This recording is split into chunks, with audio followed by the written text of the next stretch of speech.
Brett Okamoto, Media Day, UFC 310 here with the former bantamweight champion Aljamain Sterling, looking for his second win in his new division at featherweight. Man of many diverse talents. I mean, we got to talk about your fight, obviously. We were just talking about your alcohol business, and you were also walking out to your own hip-hop song, correct? Yes. This is my third walkout song that my brother and I made together, so it's just cool, something that the family could do together, and something I've always enjoyed. I always wanted to be the rapper in the family. When my brother ended up having the rap skills, I ended up becoming a wrestler / fighter. Yeah. Do you do this, like you said, for the family, or maybe like, hey, maybe encourage some people to buy it, make some money, or do you do it because it hypes you up on the way to the octagon? I actually enjoy it. I actually like the song. So if I didn't like it, I wouldn't come out to it. That's my number one rule. If I don't like it, I don't use it, I don't get it. But I do enjoy working with my brother, and I still think he's one of the most underrated, undiscovered talents still. Mm-hmm. And I just wish he could get a little bit of a chance to show that, because I would equate his skills to rapping to my MMA career. Okay, so it's the long path, but he's going to get there, huh? Yeah, I hope so. Is that kind of what you mean? Yeah. You've been fighting at the top, obviously, for a long time. You've had championship fights. You've been in the main event. You've defended the title. You fought for a title. Like, what are the stakes here? Like, I know this is a new division. You're going for a second belt. You want to get that title shot, and obviously those are sort of the obvious ones. But like, kind of where's your head at? Where's like, what's the vibe? Like, you've had maybe some fights that have felt personal and not. Like what is the sort of like the kind of mental makeup, the feel going into this one?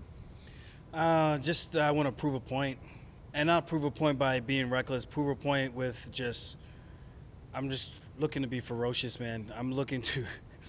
Man, we put in some serious work, and let me get to any one of my power positions, and that fight's as good as over. Like what point? Like what point are you trying to make at this point in your career? You've had a long, successful career. What point are you still trying to make? That I'm still good enough, still young enough to make another run at a title. You feel like that's not the narrative out there? I don't know what the narrative is. For me, it's about the legacy. I want to cement my name amongst the greats. I'm already, I think, if not the most winningest bantamweight of all time, with one win not counted because the commission makes it a catchweight the week of fight week, which I'd never even heard of. Without, like, against any one of our wills. They just said, well, he's missed weight before, so we're going to make this a catchweight, whatever. So that one doesn't count. And it was against a former bantamweight champion as well. So I don't know. I'm in a really good spot. I'll be on the short list of 2 division champions if I could do this. I really do believe I have the skills to do it. I just have to put the work in, which I've been doing. And Saturday night will let us know if I'm good enough. Is that something that you think you'll care about when it's all said and done? Is like, even when your career's over, how are you remembered? How do we talk about you? Where do you rank among things? Like, is that something you think you'll still pay attention to even when your career's over? I think so. Yeah. Because that's what, why else we're doing this? Of course we're doing it for the money, but then you're also doing it because you enjoy the other stuff that comes with it. So at the end of the day, like, I know my title reign wasn't the most definitive in terms of every single performance, but I fought some of the best, and when you look at those guys and some of their performances with other guys, it makes sense why my style is a good neutralizer for a lot of those type of guys. And all my other career wins leading up to a title, I think those can't be overlooked in terms of my growth. And that's what I care about, my improvement. People can say what they want to say. They're going to always have their opinions, but I care about it for me so I can show my kids. And 10, 15 years from now, being able to watch those fights, 21 plus fights with the UFC. This will be my 21st on Saturday. To be able to look through memory lane, and this is when I was 24 when I got signed. This is when I was 35. I fought a big, scary contender that nobody wanted to fight. So they put the grappler versus the grappler. Like, those are stories I can't wait to tell my kids and share that with them through video. Yeah. This obviously is a grappler versus grappler fight. And from the beginning of this sport, there's kind of been this adage where it's like, oh, then they'll cancel each other out and we'll see a stand-up fight. Like, is that a possibility in your mind, a strong possibility, or do you feel like we're going to see how the grappling matches up in this fight? I would like to have a grappler's delay. It would be fun with some punching.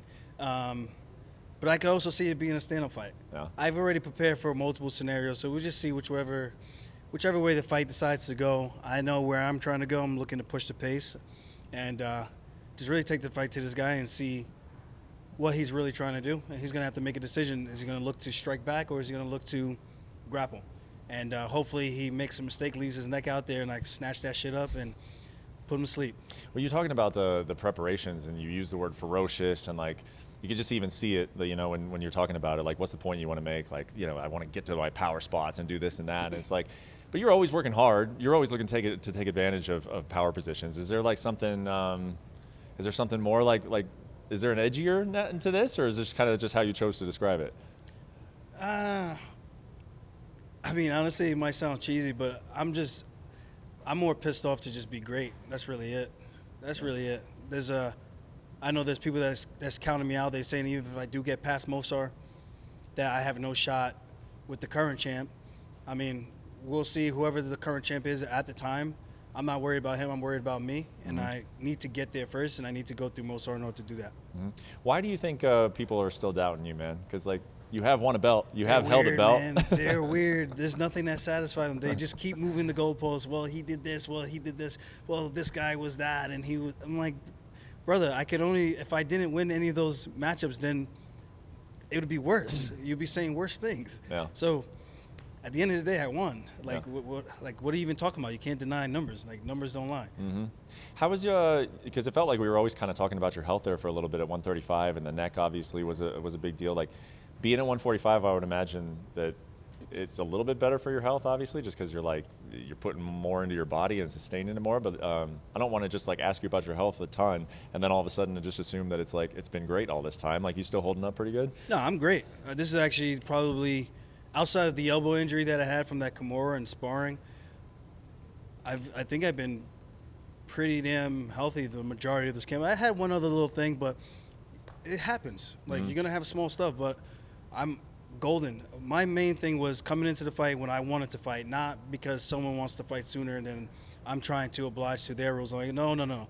Listen, you might be undefeated, but I'm the former champion. I have more seniority than you. I call the shots. I'm the vet. You fight on my terms. So if you want to fight, you fight this time. If not, go fight somebody else, because nobody else wants to fight you. I'm the only one that's raising their hand and saying, okay, I'll take it. Yeah. So I don't know if people respect that or not, but I don't see how you can't respect that.